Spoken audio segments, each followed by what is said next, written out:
Wow. Hello, everybody. This is an honor. I'm beyond grateful, and first, DJ, just thank you, man. Thank you for not just the friendship and the leadership, but also just for the vision. This work is so crucial, especially in this moment, and it's important that we have people who continue to, not just acknowledge and understand that we are all standing on the shoulders of giants and those who came before us, but also understand that the reason that they are allowing us to be on their shoulders is because they want us to look higher than they could ever see. And that matters. And having leadership that continues to show that, it does matter. So to you, to this entire team from the Joint Center, I cannot express enough how humbling it is to receive an award from an organization that I admire and respect so much. So bless you and thank you so much for this distinct honor. It really is. Thank you.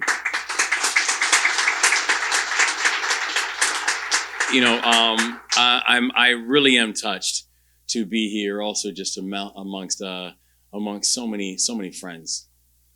So many people who we have worked together long before the idea of governor even came about. I'm thinking about my friend Ajwa, who I'm just so blessed to see you, as always, sister, as always. My guy, Rey Ramsey, who literally I've probably known for like 25 years now at this point, man. It's so great to see you, and bless you. Shalanda, Lord have mercy, we miss you, girl. We are so thankful for the brilliance that you've just continued to bring to every room that you show in, and continue to remind folks that, that public service actually matters. I'm sorry, I'm gonna go off script real quick. My team is like, yeah, shocker.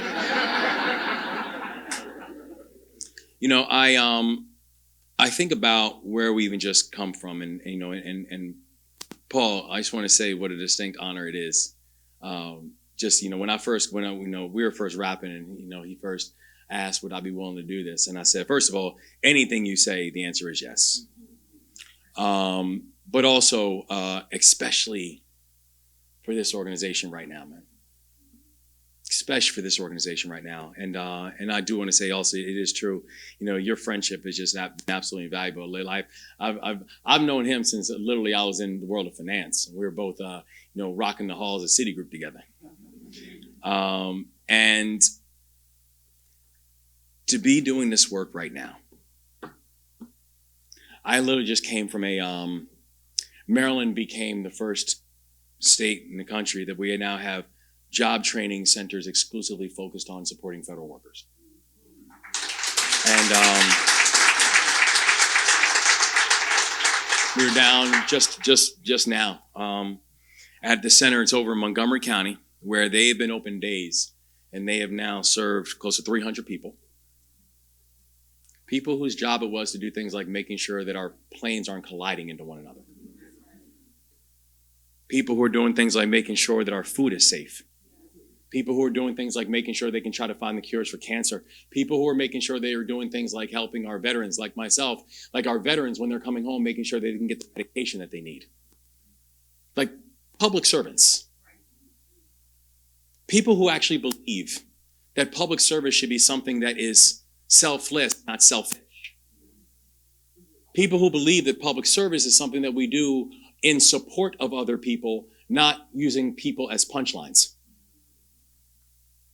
People who believe that public service requires sacrifice and not a grift. And I think about this organization, and I think about this work. And while people are having questions and conversations about our organization's built for this moment, right? At a moment when we are watching a real level of fear amongst people and apprehension and frankly frustration, where I look at the state of Maryland, that we have now seen how, the Trump administration has now fired over 15,000 Marylanders, more than any state in this country, federal workers.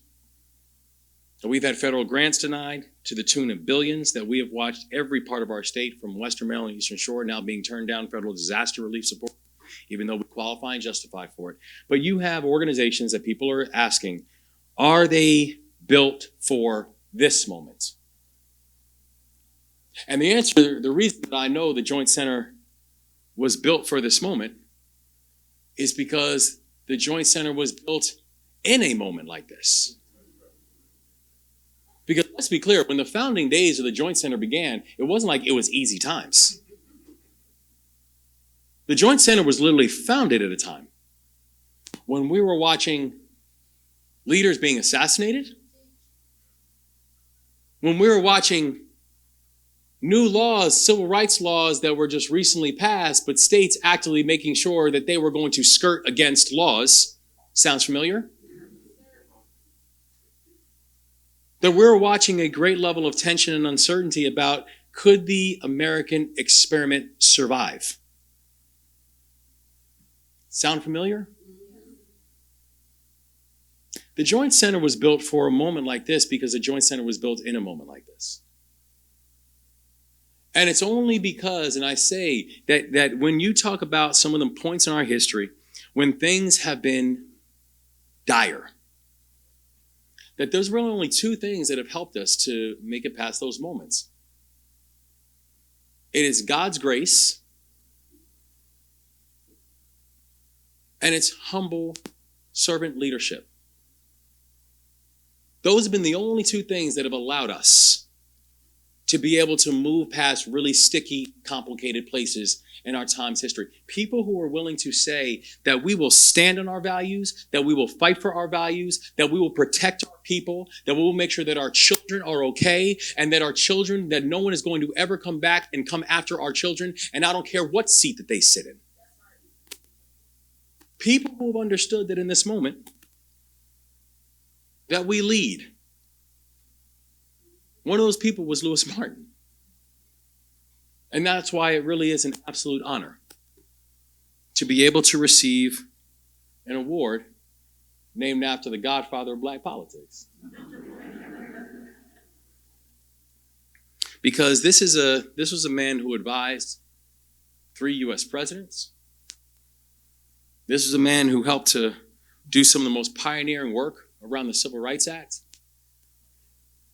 And by the way, in trying to make sure that we don't just have policies that represent the people, but that we can also make sure that those policies are actually properly implemented and not just in words only. That this was a person who saw glimpses of America at its worst and never stopped believing in it.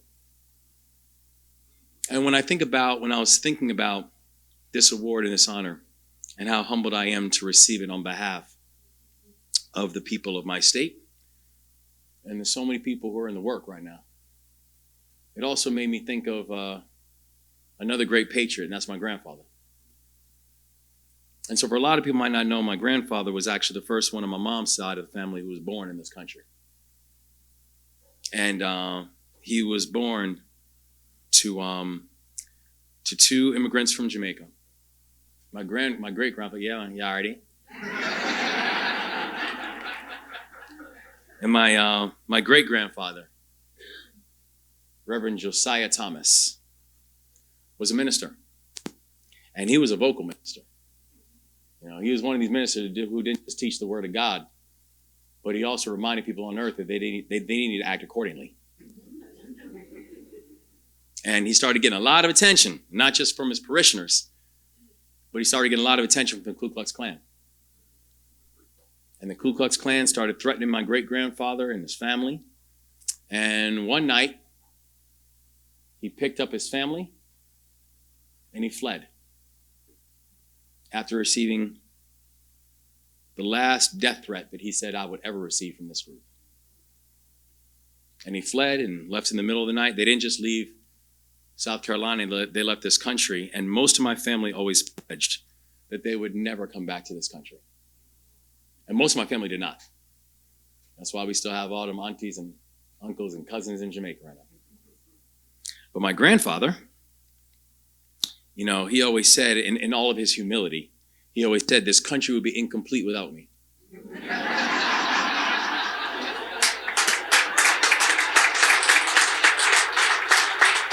And he came back to the United States. He went to Lincoln University, HBC over in Pennsylvania. He became a minister just like his daddy. And he became the first black minister in the history of the Dutch Reformed Church. And the thing that really always got me about my grandfather's story was that the same threats that started coming to his father started coming to him. And he stuck. This was a man who loved the Lord. He loved his country. He loved his family. He loved his community. And he loved this country not because he didn't know the history. He was born into the cruel history of this country. Some of his earliest memories was watching this country trying to reject him. Some of the earliest memories that he had was watching this country run his family from his birth country. He did not love this country because he was ignorant to his history. He loved this country because he understood it. And he knew that no matter the challenges, that this country's history is deeply brutal and violent and uneven and unfair. But he also knew, as he said, that this country will be incomplete without him. And its future will be incomplete without him. That part of what we have to do and the thing that we have to be able to continue to embrace, and that's why I love the work of the Joint Center, because the Joint Center talks about what does it take for our country to be able to move forward, but still have a full acknowledgement of who we are. That loving your country does not mean lying about its history.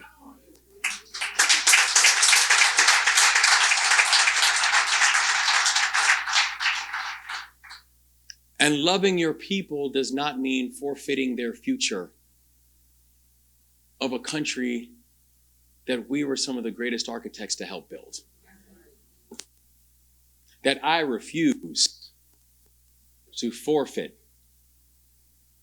our future's legacy because of what some people are showing us right now. That the Joint Center helps us to remember that defending our history, defending our culture, defending our collective identity is worth fighting for, that we never will bow nor shirk about something that we have the deepest amount of pride over.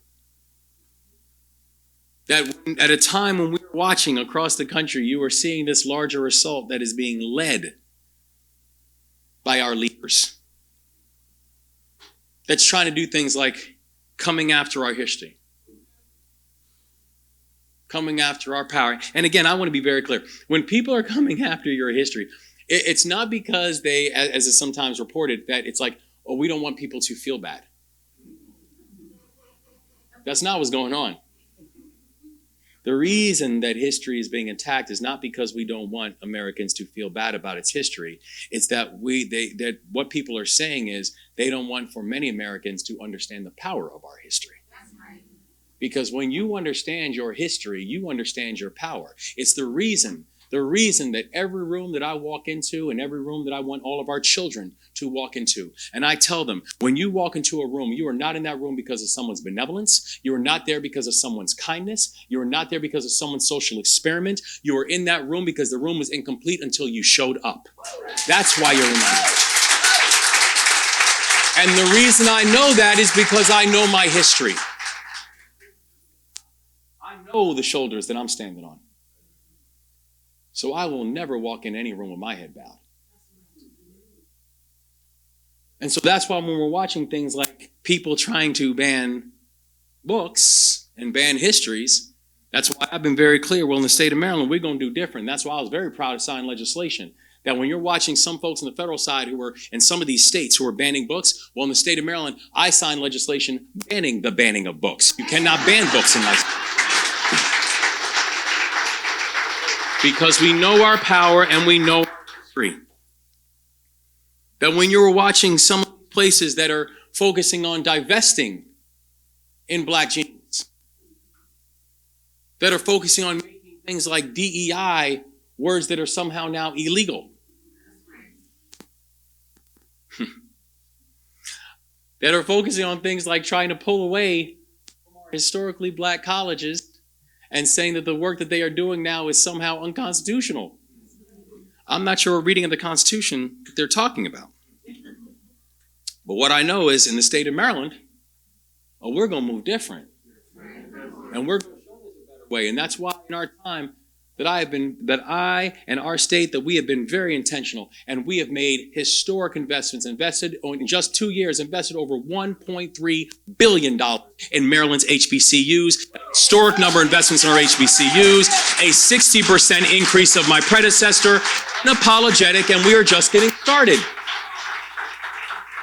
Because we are going to make sure that these factories that continue to lift up and celebrate the real, true, and powerful diversity of our state can be celebrated and enjoyed.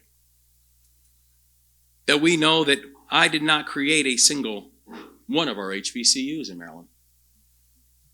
That they are an heirloom. And I'm going to treat them like every single heirloom that I get in my life. I'm going to cherish them. I'm going to protect them.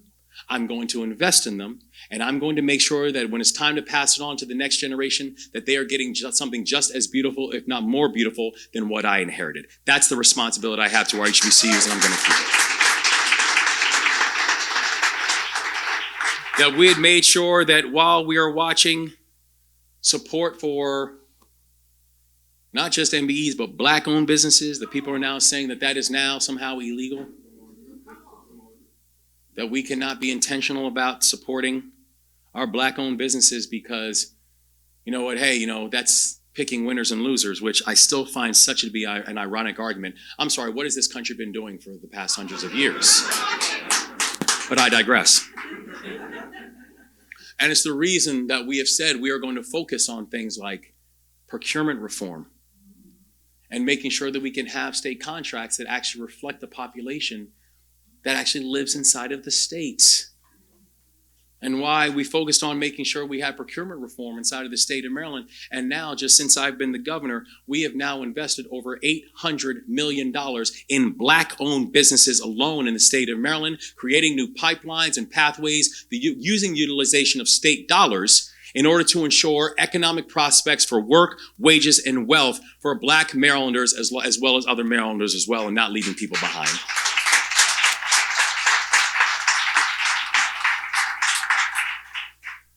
At a time when we are watching for so many of our institutions being harmed and hurt. At a time when we are seeing that policy can either have a way of lifting us up or have a way of keeping us back.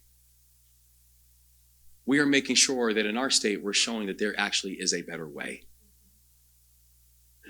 That when we're seeing how we are seeing the President of the United States using his pardon powers to do things like pardon the people on January 6th.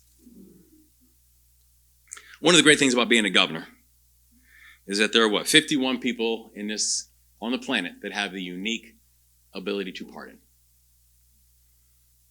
I take that responsibility very seriously, that I am one of them.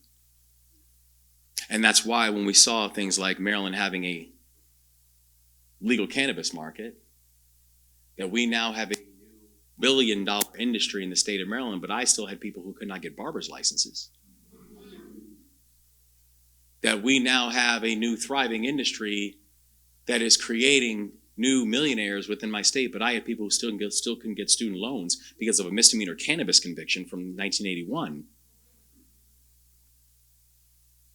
That we are watching how new industries are continuing to be built out, but I still had people in our communities that were then still suffering the consequences of how this war on cannabis was used as a cudgel against black and brown communities for these past decades. We said we are going to show there is a better way.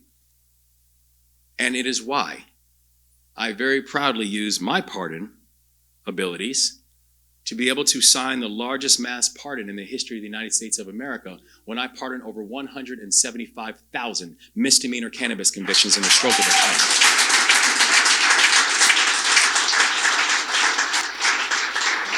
because I will never celebrate the benefits of legalization if we do not also deal with the consequences of criminalization. That we were able to work with the Joint Center. You know, we're talking about the work of Just Communities, putting $400 million into communities that have been historically redlined, communities where there's been mass incarceration, communities that have suffered the consequences of Jim Crow and Reconstruction, communities that we have seen the legacy of slavery continue to show itself throughout our neighborhoods and our communities, that we actually worked with the Joint Center to be able to say, what would it look like if we could actually start an initiative called Just Communities, where we are going to specifically target the census tract areas that have had consistent and residual effects from everything from Jim Crow and mass incarceration and redlining and creating highways to nowhere. And what could it look like if we could have had a pot of capital? And you know who the first communities we're going to start with? Those. The communities that have been historically left behind. The communities that so much of our ancestral roots might originate from. And there's never been a real acknowledgement about the pain and the harm that has been caused. That I know that this organization is built for moments like this, because it was built in moments like this. That our ability to be able to do the hard things, like being able to be unapologetic about saying we have got to close the racial wealth gap. I'm looking at Paul, and I'm thinking about his brother, Doug, who was one of the first people I had this conversation with as well when I was thinking about running for governor. And I said, you know, do we have a shot? He's like, well, not really, but if you work really hard.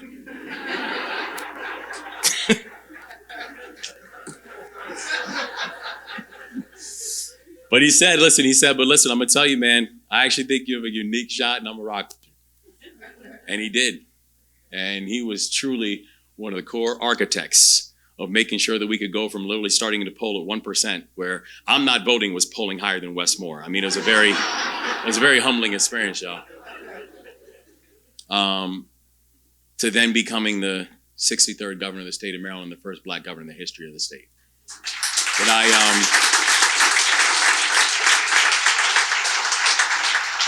But that when we were having conversations about having an intention of closing the racial wealth gap, and I said, but I want to be clear, I'm not just going to make the argument about why we have to close the racial wealth gap when I'm in Baltimore or Prince George's County.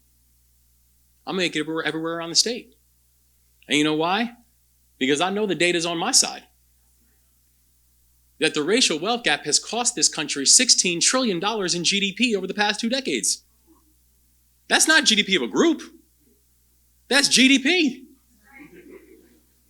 So I have no problem going out to every single corner of my state and being very clear that racism is expensive. Yes. That bigotry is costing you money. That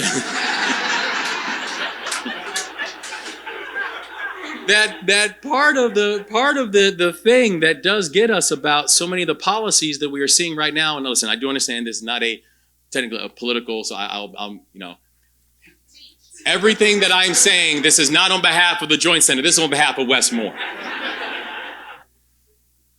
But the reason that we said we've got to be able to focus on these things is because it is just. And it is right. And if you care about the long-term prospects of this country, make sure that everyone understands their role in lifting up this country. That making America great means helping everyone understand their place in it and why we need them to succeed. I know this organization is built for a moment like this because it was built in a moment like this. It's the power of Dedrick. It is the power of Paul Thornell. It is the power of my friend Shalanda Young. It is the power of Donald Cravens. It is the power of Susan Taylor Batten. It's the power of Kelly Dribble. It's the power of Eric Morissette. And by the way, I'm proud to say that Eric Morissette is now one of ours, a member of the Moore Miller administration. We're very excited to have him on board too. Right on time, brother. Right on time. It's the power of my grandfather. A man who had a deep Jamaican accent his entire life and is maybe the most patriotic American I've ever met. Who loved this country. Who fought for this country, who believed in this country, and who believed that the way we can lead through even the most difficult times, and I think to myself, I think to myself about just hypothetical conversations that I could have with my grandfather now. He passed away. He transitioned when I was actually in Afghanistan. And I think about conversations with my grandfather now, where what he would say to me if I went to my grandfather right now and said, let me tell you about how hard my day was. And I think about what he would say back to me about how hard my day was. We've seen hard times before, guys. We've seen challenge. We've seen obstacles. We've seen broken promises. And still we rise. And so I'm thankful for this organization. I'm thankful for the leaders of this organization. I'm thankful for this moment because I do want to be very clear. History will remember the leaders of this moment. That I am clear and I believe that history will not remember this administration well. But I'm also very clear for those who sat silent, history will remember you worse. I'm very clear that in this moment, we need soldiers. We need people who understand the shoulders that we are standing on. And that facing the rising sun of our new day begun, we will march on until victory is won. So God bless you guys. Thanks so much for all you do.